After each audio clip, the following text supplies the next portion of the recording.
Ladies and gentlemen, boys and girls, welcome back to the podcast. We're glad to have you. We're so glad to have you. Jennie and Levi here with love in our hearts. So much love. That's right. We are really excited today to have Rebecca St. James and Cubbie Fink on the podcast. This was really special because it's our first time meeting, but it felt so just comfortable and great. Do you remember when you first started listening to Rebecca's music? I mean, I know you told her a little bit about some of your favorite songs of hers, but I don't think you mentioned like when you started listening. I mean, from what I can remember, and I don't know, I feel like 6th grade, maybe 5th grade. Yeah. I think. Long time. Yeah. Yeah. Long time listener, first time talker. Mm-hmm. Well, we're really grateful to get to talk to them. Rebecca and her husband, Cubbie, have co-written a book together called Lasting Ever. We talk a little bit about that. We talk a lot about just their family journey. Yeah. The movie. Even their family dynamics now. And I actually had a question I wanted to ask them, but I didn't. What was I'll ask them next time. What was the question? How she keeps in touch with her siblings from far away. Oh. Asking for a friend. Interesting. I don't think her siblings live far away. Oh, really? They all live in Nashville? They're all in Nashville. Wow. Yeah. That makes sense because they moved there as a family. Yeah. And if you haven't seen that Unsung hero movie, that's wild. It's so good. Yeah. It's really Rebecca's life story, but just kind of gets you get a sense of the whole thing. But this was a great conversation and a lot to it. You know, just I think about staying put at a job for a long time and the ebbs and flows and ups and downs of that. You know, she has been in Christian music since she was 13. Yeah. Her first tour at 13. And here she is still all these years later. Yeah. Still, doing that. And there's been kind of seasons where she thought it was out and then back and, kind of all over and still loving the Lord. And that always encourages me like crazy. Same. Yeah. Same. Well, it's a great conversation. We hope you will enjoy it. Man, 2 weeks. Can you believe it? 2 weeks till Blessed Are the Spiraling comes out. Come on. Oof. I'm excited. All these years working on it, and finally, here we are. It's coming. At the finish line, man. You can order it. If you haven't, get a pre-order in. Go to Amazon, go to Barnes & Noble, go to Christian Books, all the different places. Yeah, your local bookstore. Save it on Audible. There you go. Your local bookstore. Tell them they need to carry it. Yeah. Be good. All right. Well, enjoy this conversation. And thanks for always hanging out with us. Yeah. We love you, Lusketeers.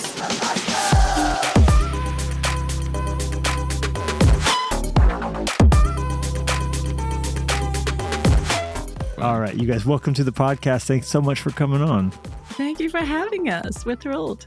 It's a joy not only to talk with you today, but to actually meet you. So this is one of those on air. We're going to just we feel like we know you because of so many adjacent friends. Yes. But we feel that too. Yep. Matter of fact, we just spent the weekend sometime with your brother, Luke.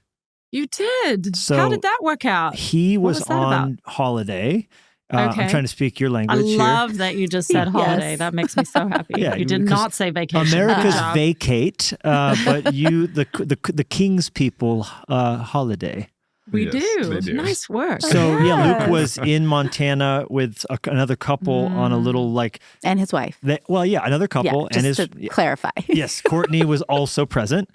Right. It was not just Luke with another couple, which would be so weird. Third wheeling on a holiday. Third wheeling. But they were ice fishing and dog sledding and doing all the things that Montana has to offer. And then they came to worship at church at Fresh Life on Sunday, and we spent some time. That's amazing. Yeah. Well, apparently I need to catch up with Luke and just go, why didn't you invite us? Come on. We would love nice that. couple. We like We're a Montana. nice couple. We're a nice couple. Where's our invite? We're a fun hang.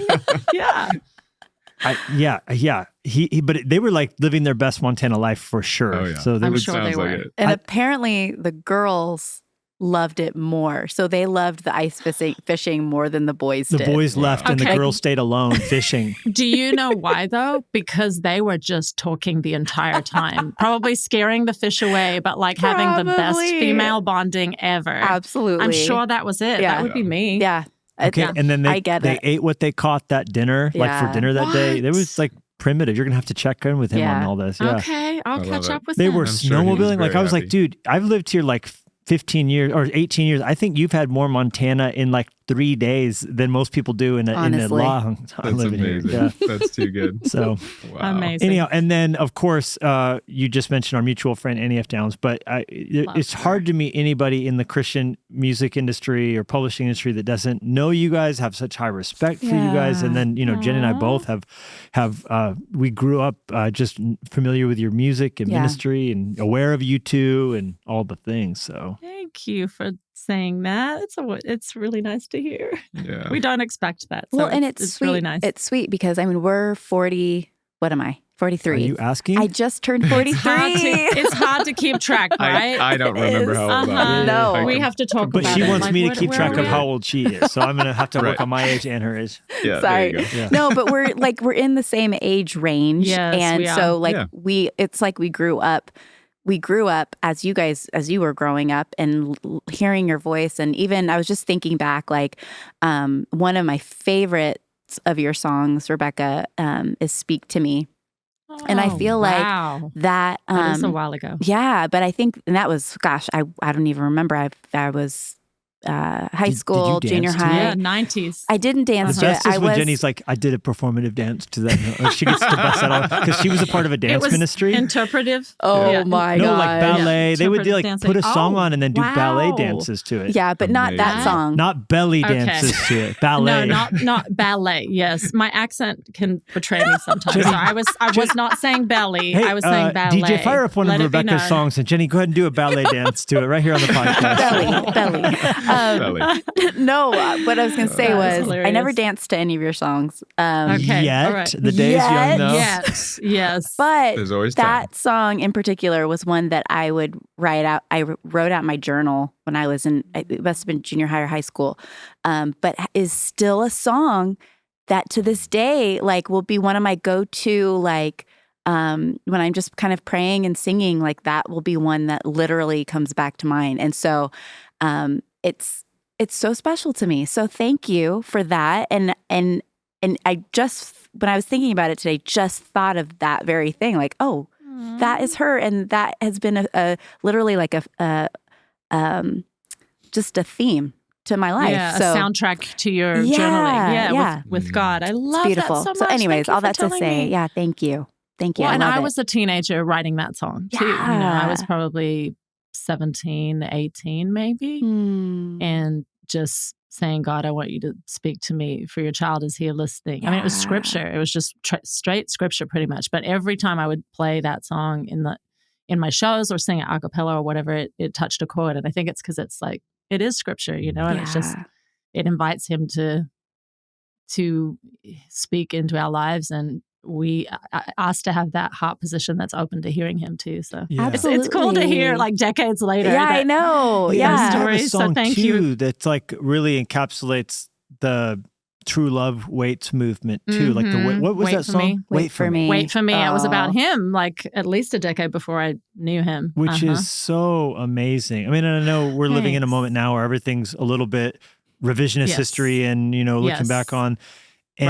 And you hear a lot about the harm of purity culture. My personal perspective is purity culture may have slain its thousands, but immorality its tens of thousands, so whatever 100%. harm Yep. Yeah. has been done, there's also so much more worse that comes So much- from not yes. calling a Yep. generation out. And Yeah. Yes. that song moved in Jennie and I's hearts, both of us, and what you lived for and we're fighting for, and we've long fought for that same thing to be communicated to young people. We've done events around the country, similar but different, because Jennie had gone to a garden enclosed. It was like a Garden girls' Enclosed. purity event when she was very young, Okay. and she was told, start waiting for your husband, pray for your husband, was Yes. given a key similarly.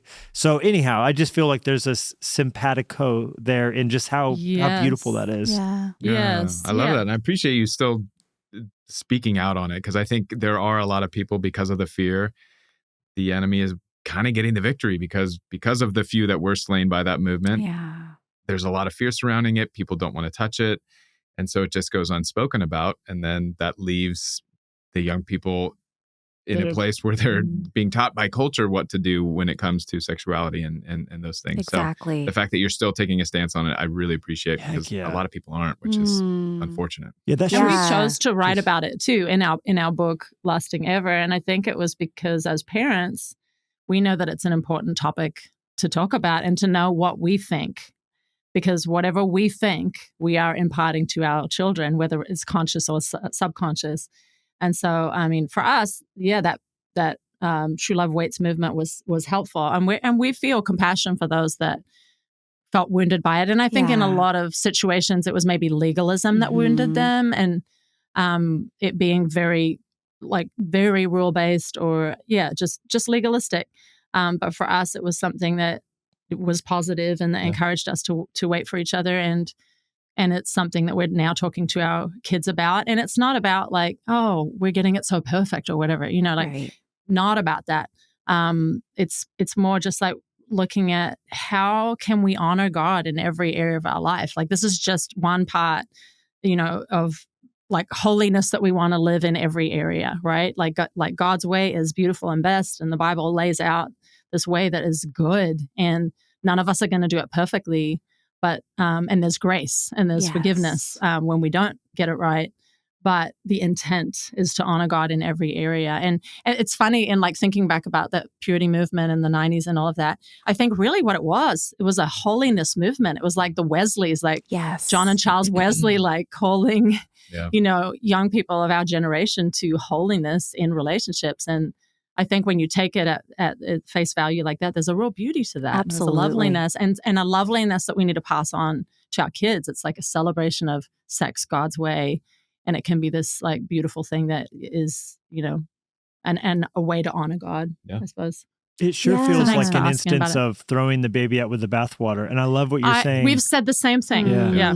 That it's not it wasn't purity, that the message of purity, which is all throughout the Bible, God's will is your sexual purity. Literally, that's like a verse in Scripture. Right. So we're not throwing that out, but you're saying it was a spirit of religion, it was a spirit of legalism, which of course, and anything that becomes a formula, now you have to kiss dating goodbye, or anything that like technical virginity is the rigidity, but as and that doesn't have grace, and that's not doesn't have the spaciousness for the prodigal to come home. So obviously nuanced and careful and loving, but as you said, where has there been revival without holiness and without fear 100%. Of God? And 100%. Wow. So thank you for taking a stand for that. And I think the taking the shots that come for taking a stand for that, Yeah.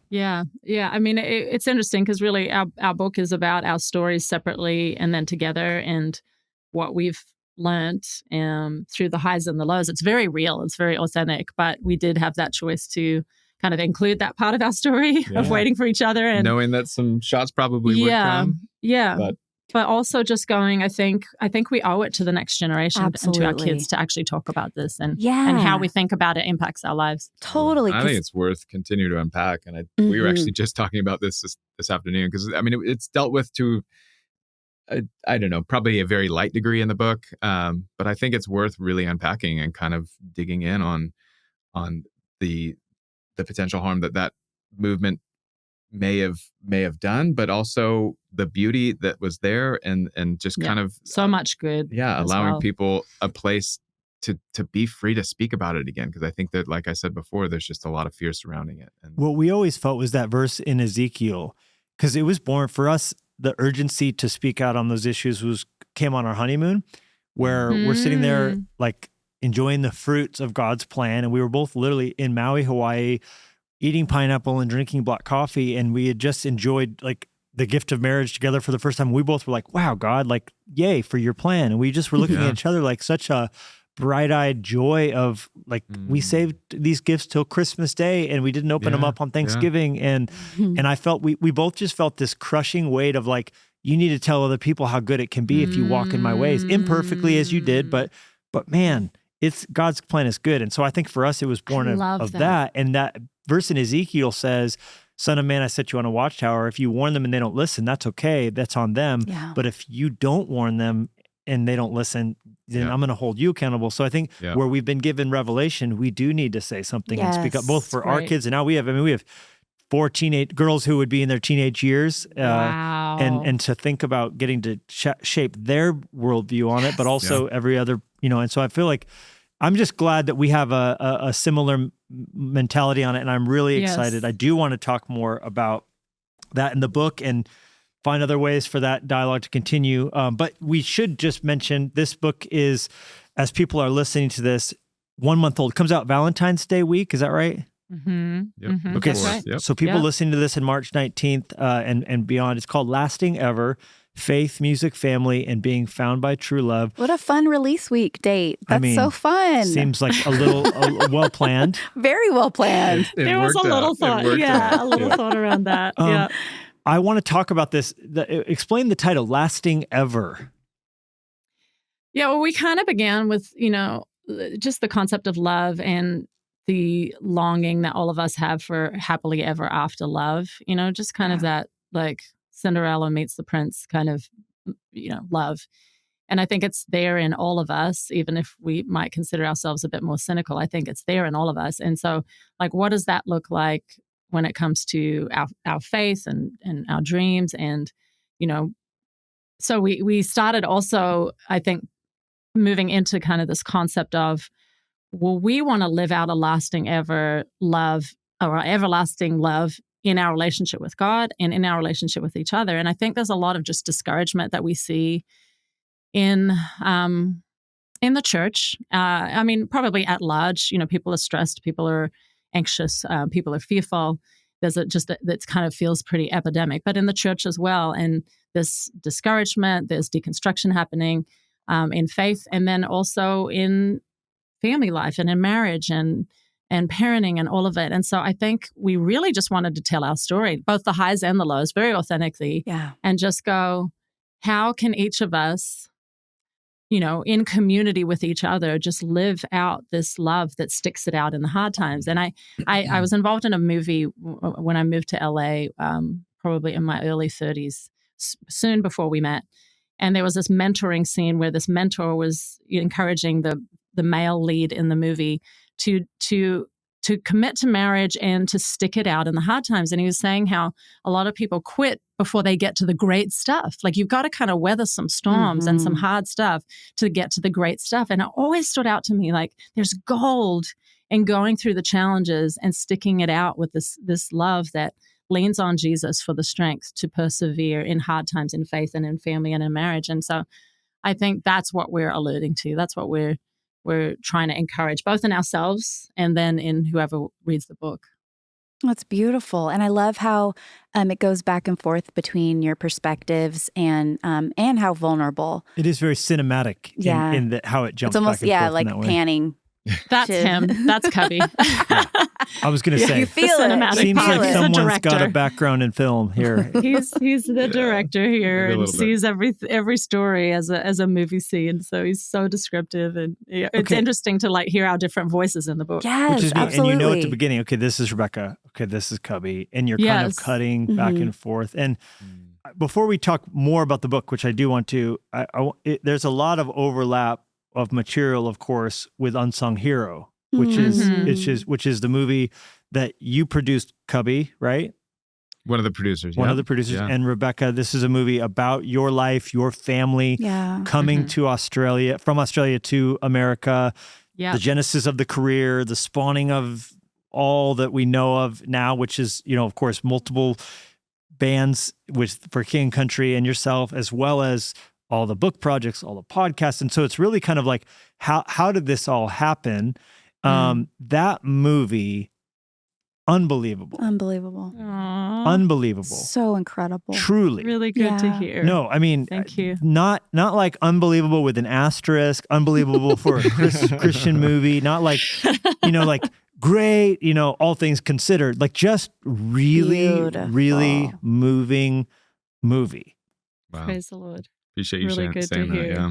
Cub was very much in the weeds. He helped direct it as well. So I was at a distance. It was so close to me, that story, that I was just like, you know what? I need to let my brothers and my husband and the other producers and directors kind of handle it. But he was in the weeds with it for sure. And it was really sweet to be on set when me and the kids would come and just see him kind of speaking into the younger version of myself and like helping coach her on how to play out these scenes. And Kira Lee and I like chatted a few times, but I mean, it was wild being on set and then seeing this girl who looks identical to me at that point in my life. Like, I mean, my dad actually on set, because our whole family was on set for the final scene of the movie that's in front of this audience, and it's a festival, and it's like one of my first big festivals, and, you know, real pivotal scene. This and is my dad actually thought it was me. Yep. My dad actually, I think for a second thought it was me, because she was just so spitting image me. Just had to take that like second glance, but very few people have a chance in their lifetime to like see somebody that is dressed like period appropriate. Honestly. Like, all of it, like the way she holds her mouth is like me. I mean, it's nuts. She was so perfectly cast. She really was. My kids spotted her as being immediately. They were like, "Oh, she's from the Who Was show." That's amazing. Is that? Oh, really? Yeah. I didn't know what she had done. You knew because you're involved in casting. But. Okay, so there's this show Who Was, and it's like it digs deep on who was Amelia Earhart, who was George Washington, I know the book series. I know the book series of that. So there's a Netflix or whatever version of that, and I guess she stars in that. So they were like immediately drawn in because they knew her from that. That's amazing. That's so cool. And That's so cool. obviously, you know, Jennie noticed you right away. She's like, that flight attendant looks like Rebecca. So she was. Don't blink or you miss me. And I was like, I had to Google it, and I was like, oh, you're right. You actually was her. And then I love, like at the end, you find out, okay, so your the lighting brother, he's there, and there's homages and nods, and okay, he's going to be filming here. I loved at the end in the credits, not to spoil it, but it's been out for a hot minute. So, you know, if you're complaining, you've had your time. That all the footage, he ended up being a cinematographer and ended up doing a bunch of your music videos. Like, so there's so many Easter eggs kind of everywhere strewn about. And then cameos from family members and your brother playing your dad, like that. Wild, must have been so wild. Wild. He says it was the most expensive therapy session of his life. Yeah, you could ever have. We had Joel on the podcast and asked him about that. I was like, that had to be a mind bender, man. Yes. Yeah. Totally. One of the things that I flashed back to was 2011. We booked for King and Country to come and do a Easter service at our church in Montana, and it was amazing. It was the biggest service we'd ever had, and we wanted to bring in a guest artist. And someone mentioned your brother's band, and we hadn't heard of them. They weren't really, of course, what they are now, all the 5 Grammys and all the things. But I listened to a clip, and I was like, oh my gosh, yes, booked them. And your dad came out and traveled with them. And I think it was one of, if not their first, you know, travel out and do a concert for us being booked to do so. At least that's how they told us the story. But you could just tell right then they were going places, you know, just they carried themselves. I always say, like, especially Joel, that he carries himself like Alexander Hamilton, like, history has his eyes on you. You know what I mean? Like, 100%. We say he's always kind of been a rock star, even when he wasn't. Okay. But he's just always carried that thing for sure. But not in an arrogant way. Just in a no. You are aware that you're going. He's just got it. You're going places. Yeah, you know, it's like he's got it. Bill Clinton walked into a room. Everyone was aware of it. Electromagnetic currents ran through him. Joel's got that on him. And he does. but their performance, the music, it was so like, wow. What? And then even the sense of, was it the 2 words, the strength and honor, the words they were carrying, and it was just the same thing, the value. And then watching your dad and their deference to him, and which comes through in the movie, that sense of honor generationally. And anyhow, over the years, we both have kept in touch enough to know, like, it's really sweet. Like, and I feel like our church and growing and our ministry and the band, I feel like we kind of both just kind of nod at the goodness of God and the long obedience. And so I feel like so much of that is carried even in the little funny Easter egg when your dad's like, get in line, boys, you know, like, because they're like, we want to go on tour, get in line, you know? It's Rebecca's turn. Now quiet, hilarious. Get back in the corner, you know. Yeah. Totally. Anyhow, I just think, congratulations, what a beautiful thing that project's out. You guys both and everybody in your family did such a great job on it. So beautiful. Thank you. Yeah, I appreciate that. It's been definitely really, I think, just, I don't know, redemptive and sweet, and just like a lot of like grace moments within our family, our little family and my family of origin with that film. Like just really sweet and sweet to see so much good fruit come from it. You know, like I'll be on the road, and, you know, we were in North Carolina last night for a book thing. I was speaking at a NASCAR event, and just even people there just going, we watched the movie and it really impacted us, or like, they're praying more in their families, or like it just sweet fruit. And just, there's the touch of the Holy Spirit on it. So yeah, I'm that really comes thankful. through, the Holy Ghost on it. And a lot of that does honestly come through, obviously, plus Cubbie's story, but a lot of that does come through in even in the way it kind of flashes back and forward in this book. And good. So what's cool Thanks is people for can saying that. watch the movie, read the book, like there's a real kind of beginning point, and then put your music on, which is pretty fun to have that ability. And, but then you guys also have like multiple podcasts. Like there's so much going on. So how do you allocate time and pick and choose what's kind of like getting your focus? Yeah, I mean, there's definitely a lot of spinning plates currently, and we were just talking about that recently. We feel like we are really in a beautiful spring season, and it's a season of real fruition. We talk a lot about a pretty challenging season that we refer to in the book as our winter season, and coming out of that, we felt the Lord was leading us into a spring that's kind of been this prolonged spring, and we're kind of reaching the point. Maybe it's turning to summer. I don't know, but it feels like we are stepping into kind of fruition, the dreams and the visions and the direction God was giving us, and kind of that changing of the seasons coming out of the winter into the spring. We're starting to see kind of the fulfillment of the things that He was laying on our heart at that point. And it means a lot of opportunity. So I think we're in a place now where we're really just trying to seek the Lord for healthy yeses and healthy nos. Good. And That's our kind of mantra a lot. That's Lord, so just give us good. wisdom for healthy yeses. yeah, because I mean, there's a lot to say yes to, and a lot of really great things to say yes to. But with Beck stepping back into music, which was kind of right at that turning point, she has this radical encounter with the Holy Spirit. At the time, she was kind of quietly, unofficially retired, very done with music in a lot of ways, but felt the Lord calling her back into ministry. At the same moment, I felt called back into kind of the arts and film and music. And as we felt called back into these things, we had one daughter at the time. Shortly after that, fell pregnant with our second child.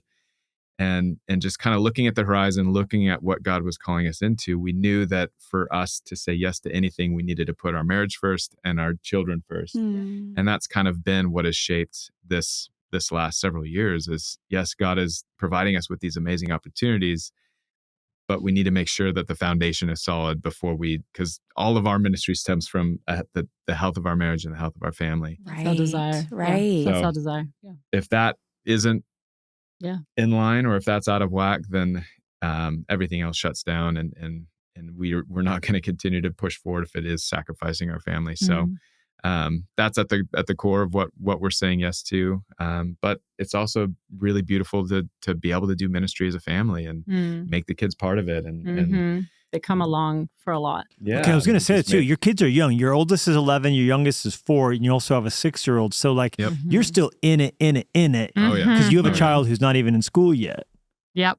That's right. Yeah. So we homeschool so that they can come, and so that they can come like when he's directing or working on a film set, and so that they can come for shows with me. And then if it doesn't make sense for the whole family to come, I'll bring one of the girls, one of our 2 eldest, and we'll get special mommy-daughter time. Our son is actually like, when do I get to come? Yeah. He's like, come on. Totally. Yes. Yeah. But he's just 4. But that'll be so sweet when you can take him. That's fun. Yeah. And it's sweet to be able to do these ministry things together. Yeah. I love that. I've done a lot by myself. He's done a lot by himself, but just to be able to be a team in marriage doing ministry is really special. You guys know that. Yeah. Like, how have you, I mean, I might turn it back to you for a second, but you can give us some wisdom because you've navigated ministry together way longer than us. Like, what would be something, advice that you could give us in that? And just being a team, a healthy, good team. Well, it's so special, and I love hearing other couples talk about their journey. And every family that does this kind of thing, it is different, and our experience is different, our personalities are different, but it is so rewarding and it's so fun. We do homeschool our kids as well, so that we can travel as much as we can as a family. But then Levi will travel with the kids individually, and they kind of all know whose turn is up the next. turn that they're on. Yes, So it's like, ours do okay, too. And they do Daisy's pick and turn. choose trips. Like, where are you going? Ohio? Yeah. Daisy can take it. See, that's older kids. That's older kids. Ours right now, we're going on a plane, hotel. Great. Gemma's starting to turn that corner. Is she though. really?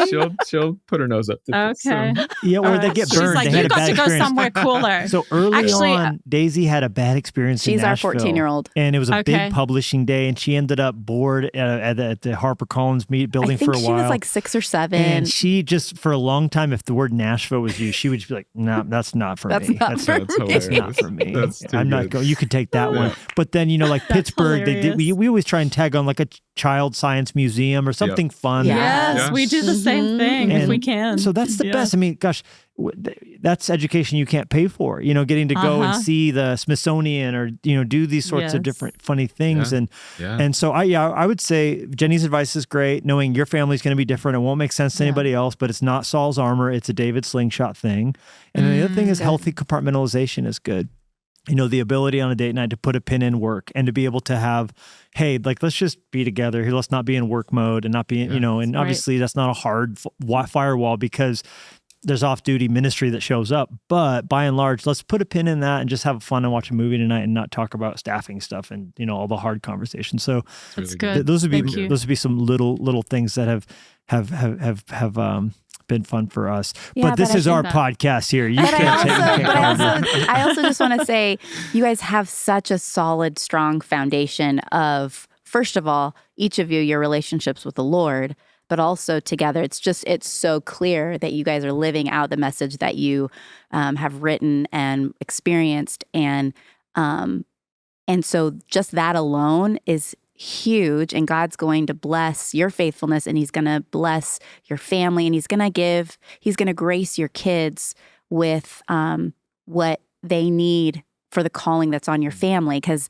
yes, it's your calling, but it's also theirs as well. And for them to get to have a front row seat to what you guys are doing, what they get to be a part of, and who their parents are, like, it's really sweet. And then there's also the other side of it where, like, we were at this fundraising event, and Levi mentioned something, and Lennox from the middle of the room. It was right after I had said, hey, our goal is we're trying to raise, and I said the number.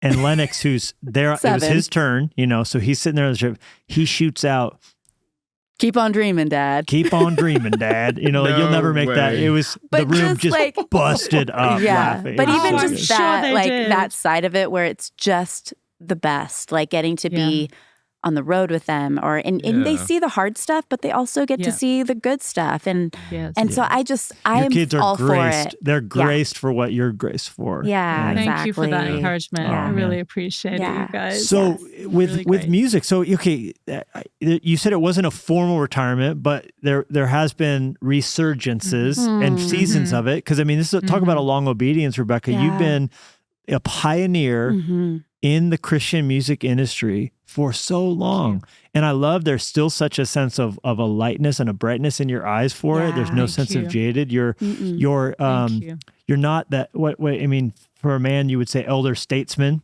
so but you do have a sense of, there's not a Christian worship leader or musician who wouldn't hear your name and be like, there's respect and admiration, and she paved the way, and you forged a path, as in the movie you recognize Amy Grant kind of doing that for you. But there have been seasons, no doubt, where you probably thought that's kind of come and gone, I would imagine, and then it's kind of been back up. Like, how has that ebb and flow been for you? I feel like God made it pretty definitive and when I kind of retired quietly from music a year into our marriage, I was very much at peace with it, and it had probably been coming for quite a while. I was reasonably burnt out. Not that it was a burnout with Jesus, because I loved him with I don't know. I think he's preserved a childlike faith in me. I'm so thankful for that. That just feels like a grace.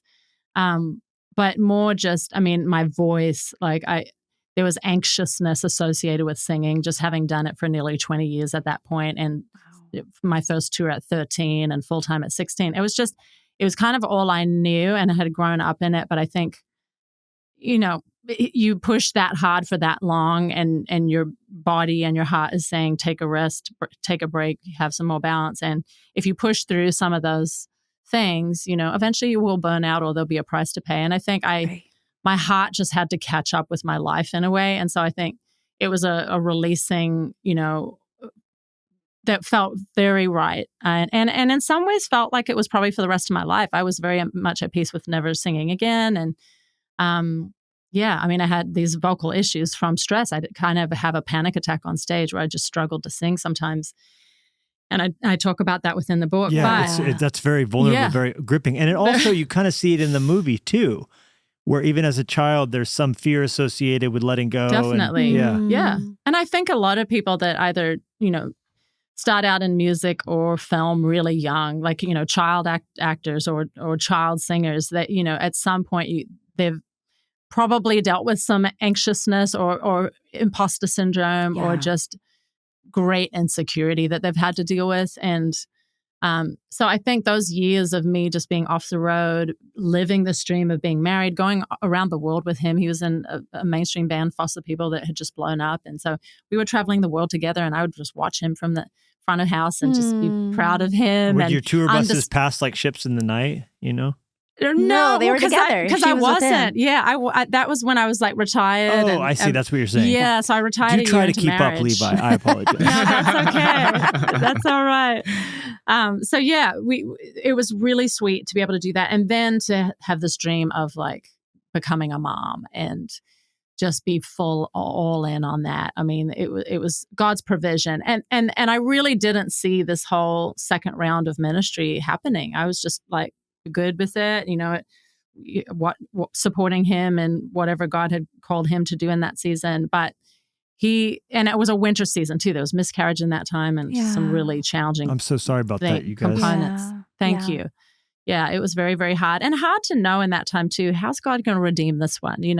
Like such great loss, and you believe in Him as the Redeemer, and there's that like trust He's good that you're leaning on, but then something like that was just really hard to get your head around. But He did. But God, I mean, He brought us into a spring and gave us more children, and we're seeing, as Cubbie said before, it's just so much beauty in this season, and so much kind of marriage equity too, having gone through those highs and lows and come out of it, and having cried together and wept, and done counseling separately, and like worked on giving these things to God, and healing has come, and freedom and joy has come in the morning, So we just sit in a really thankful place. And I think that's what we want to shine through in the book, is just encouraging other people.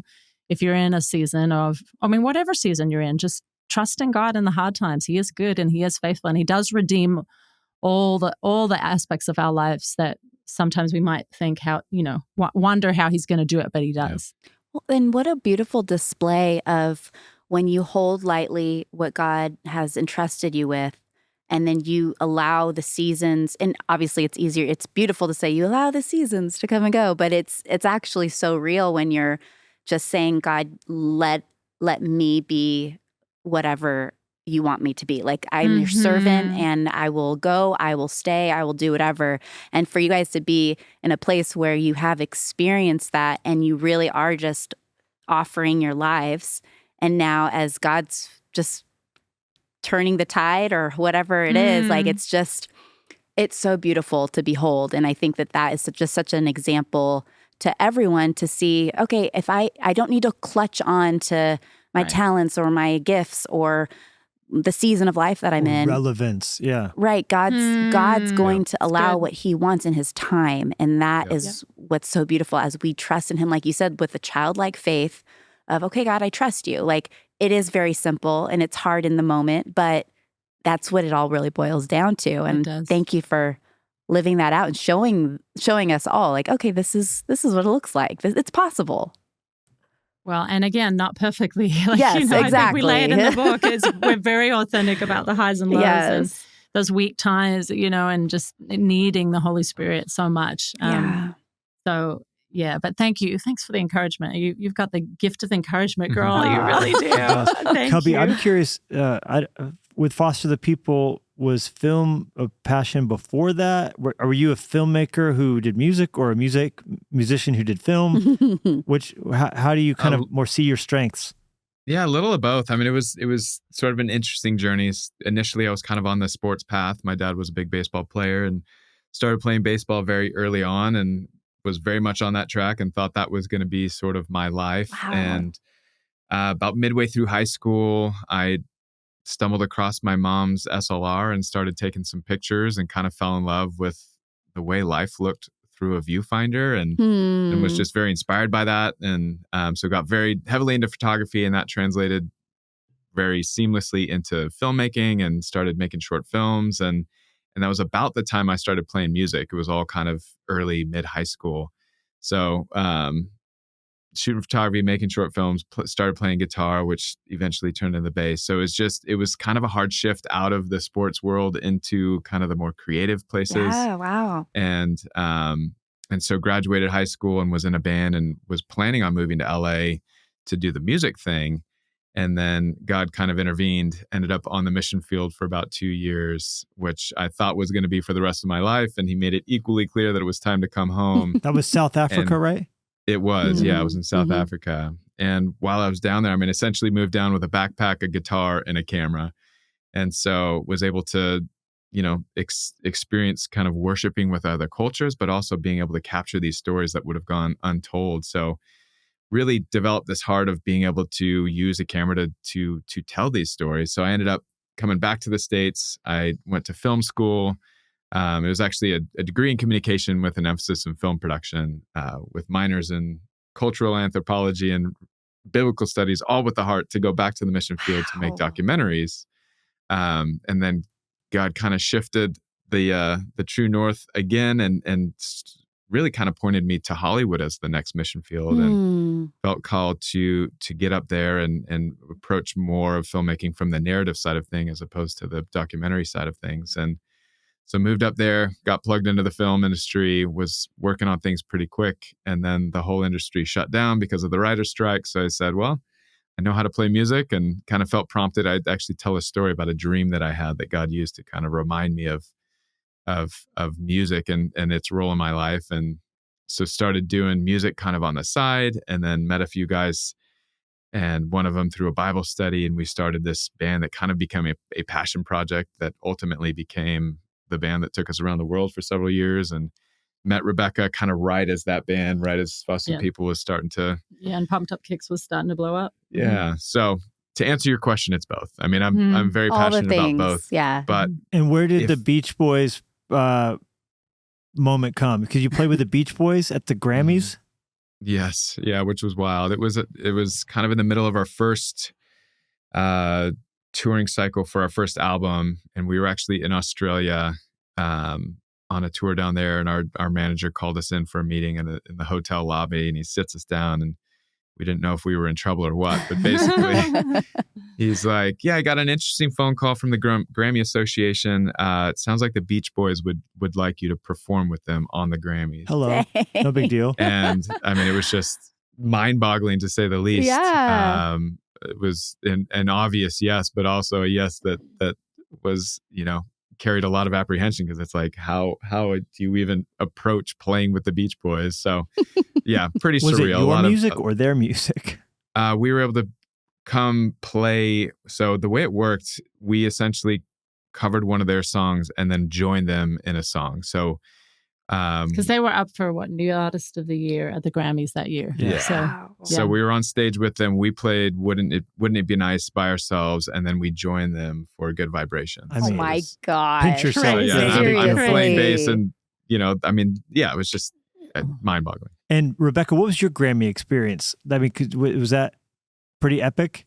It was, yeah. I mean, I just kind of went because I was up for, I think, Rock Album of the Year for my album Pray. And I thought, there is no chance I'm going to win this thing. No, none at all. I don't even need to sit anywhere near close to the stage, because there's just no way. And I think Audio Adrenaline was slated to win that year. So I thought, oh yeah, they'll get it. I wasn't worried about having to do a speech. Or is that Newsboys? Newsboys. That's Breakfast in Heaven. Newsboys. No, what? Yeah, I'm trying. Is it heaven or hell? I think it's breakfast.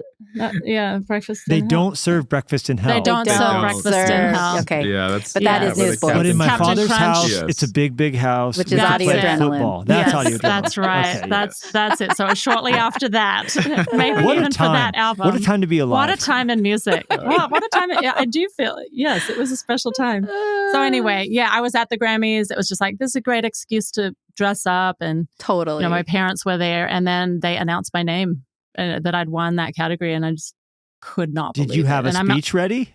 No, because I literally thought it was A joke. so Yeah, you're not small gonna of a win. chance that I was going to get it. I didn't have a speech ready. And so while I'm walking a very long way to the stage, Because you're in the back of the room. I'm thinking what I'm going to say. Right. And so I think I did a scripture and just thanked God and the team and kept Beautiful. it reasonably short. Oh Okay, my the other question gosh. we'd noted that I wanted to ask you was about when you met and you chased her cab all the way to the airport, Cubbie. What is this? So this was kind of following our first date. So we had met, hung out for, a good 2 or 3 hours, had an amazing conversation. I left that night going, yeah, this girl is special. I like her. But a couple of weeks had passed. I had actually invited her to a show. It was the last show we played before we left for South by Southwest, which was a pretty pivotal moment in the career of the band, or the kind of the trajectory of the band. And she ends up showing up to this show. I mean, when you invite, people to things in LA, they all say, yeah, I'll be there. And they never show up. So the fact that she said, yeah, I'll be there, and she showed up was like, a pretty big deal. Yeah. And It said something. Yes. so we ended up hanging out that night. We kind of look at that as our first date, had a great time, got some Thai food, and we were wrapping things up, and it was getting pretty late. And she said, yeah, I've got to actually head to the airport tomorrow morning. I've got a flight out. She had a show the next day, and it was an early flight. I think it was like a 6 a.m. flight. And I said, very cordially, I'd love to take you to the airport. And she said, no, you don't need to do that. That doesn't make any sense. I lived 5 minutes from the airport. He lived like 30 to 40 minutes from the airport. You're missing, you're missing the at all. point. It's time. He wanted time with Yes. you. Yes. So I convinced her that I absolutely wanted to do it, and I was going to make it happen. We said our goodbyes. I went home. This was a season where I was just working crazy hours and ridiculously tired. My brain was not working. I set my alarm, fell asleep, and what felt like moments later, my alarm's going off. And I look at the time and realize that I'd set my alarm for the time that I needed to be on her doorstep, not the time I needed to leave. Ah, yes.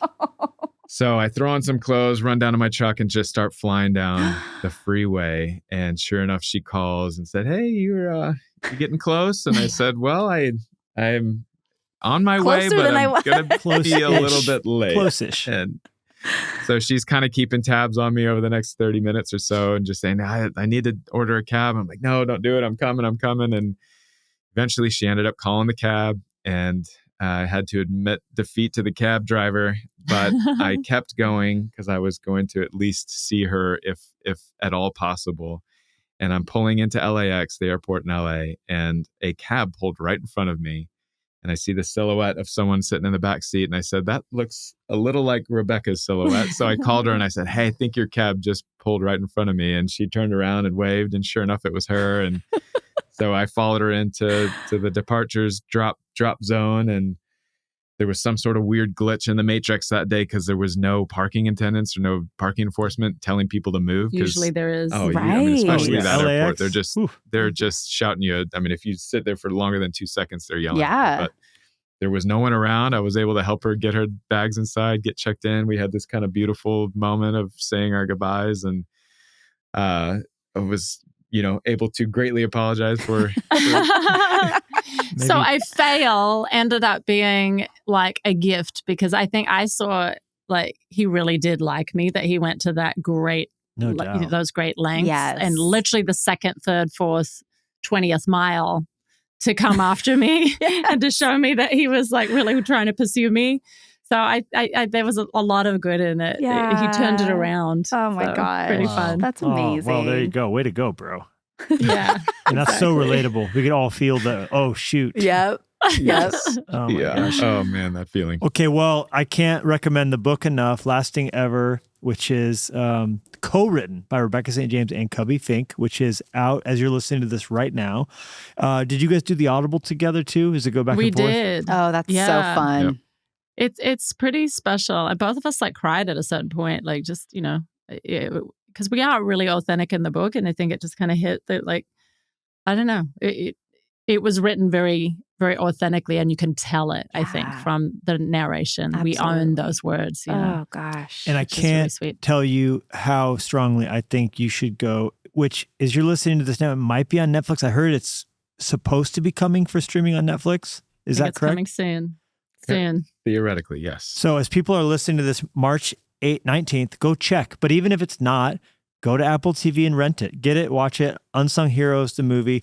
There's also multiple podcasts you lead, Rebecca. Is that right? Yeah. So I do a parenting podcast with Focus on the Family. And I love it because it's just exactly this season of life that I'm in. I'm like learning all this gold from these experts. And that's called Practice Makes Parent. That's right. Love and then that. you also have a podcast called Rebecca St. James Friends and Family. With K-Love, yep. Okay, with Access More then. Yeah, that's right. This is they We're in also the same family. Yay! I love that. And so cool. So everyone can go listen to that. Those are both weekly releases. So the Access More one was that like 3 seasons? We did 3, yeah. 3 seasons. And then Practice Makes Parent, yes, is weekly. Okay, weekly. Now. And then what other irons in the fire are going on? You mentioned directing now. Are you currently working on a project, Cubbie? Yeah, there's a couple of projects on the horizon. One is a scripted television series that's sort of darker comedy, dramedy, if you will, that I'm super excited about. And then an unscripted series that I'm working on. And then some potential features on the horizon. So yeah.